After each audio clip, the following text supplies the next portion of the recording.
Mega మెనలుడు Sai Dharam Tej ఇప్పుడిప్పుడు తన career ను నిలదొక్కుంటున్నాడు. సాయి ఇటీవల నటించిన 2 చిత్రాలు సూపర్ హిట్ అవడంతో వరుసగా 2 సినిమాలు లైన్ లో పెట్టి యమ బిజీగా మారాడు. దిల్ రాజు బ్యానర్ లో సుప్రీం, మరోపక్క తిక్క సినిమాలు చేస్తున్నాడు. దీంతో పాటే సాయి ధరమ్ తేజ్ యంగ్ హీరోయిన్ రిజీనా ప్రేమ వ్యవహారం జోరుగా నడుపుతున్నాడు.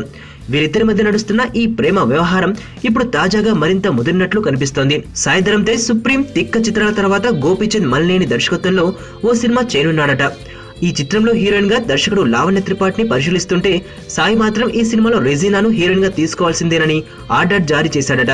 దీంతో గోపీచంద్ చేసేది ఏమీ లేక రెజీనాను ఈ చిత్రంలో హీరోయిన్ గా ఫైనల్ చేసినట్లు ఇండస్ట్రీలో గుసగుసలు వినిపిస్తున్నాయి. ఈ వ్యవహారం ఇలానే కొనసాగితే సాయి కెరీర్ కు అవరోధంగా మారే అవకాశాలు కనిపిస్తున్నాయంటూ మెగా ఫ్యాన్స్ మరియు మెగా కుటుంబ సభ్యులు ఆందోళన వ్యక్తం చేస్తున్నట్లు తెలుస్తోంది. టైం 2 రకాలు. ఒకటి గుడ్ టైం, 2 బ్యాడ్ టైం.